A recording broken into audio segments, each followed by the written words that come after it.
Hi, my name is Eris Holmes.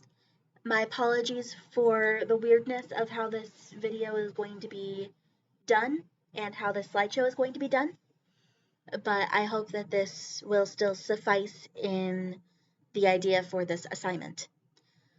My name is Eris Holmes, and I will be doing this slideshow based off of chapters 8 and 9, specifically on the process of healthcare delivery, while also it talks on, next slide, the idea of how it also is in charge of healthcare financing. But specifically for this slideshow, I'm going to be talking on healthcare and the delivery of it. Next slide. My article was called The Care Delivery Innovation in Action, in which this explains the differences between how healthcare was back in 2020 and how healthcare is now in 2024. It shows how the differences in people's lives has been increased, specifically the betterment of it.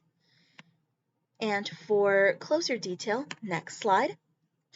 The article will talk on how clinics are changing what they're doing so that they're able to be closer knit so that they can be able to talk to larger hospitals and or other clinics to increase the betterment of people's healthcare and to make sure that everybody is being treated fairly and everybody is getting the healthcare that they need.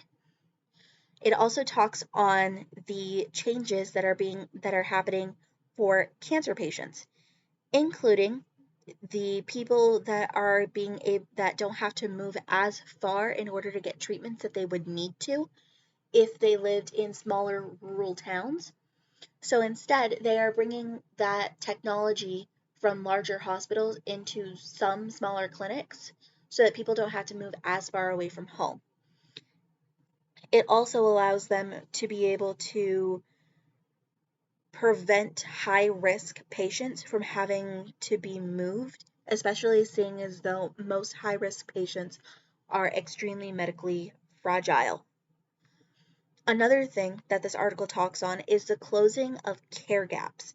These care gaps are increasing resources for people and patients who are unable to pay for a lot of treatment. And this is also helping to destroy the stigma of the hospital's too expensive. I can't afford this treatment. I can't go to the doctor.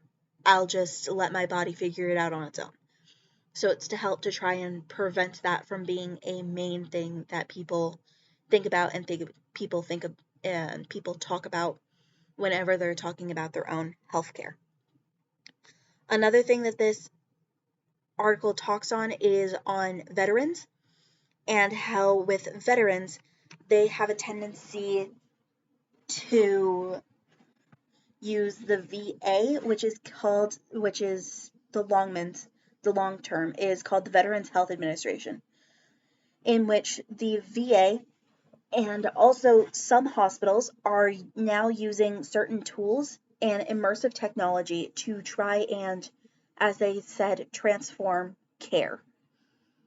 They're using tools that, while it may sound a little funny, came from the same game as Pokemon Go to make it be successful towards patients, in which this will help to increase patients' mental health. It helps to increase rehabilitation in case of accidents and incidents as well as helping with pain management.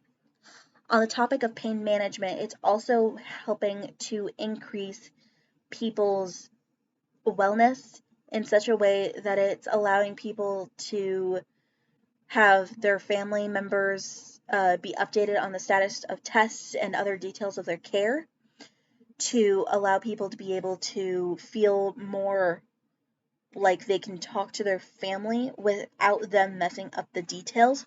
So it allows them to be able to really talk to both their doctors and their family members to make sure that the patients are getting the proper and all of the care that they absolutely need. And if you scroll one more time, that is my reference page. Thank you.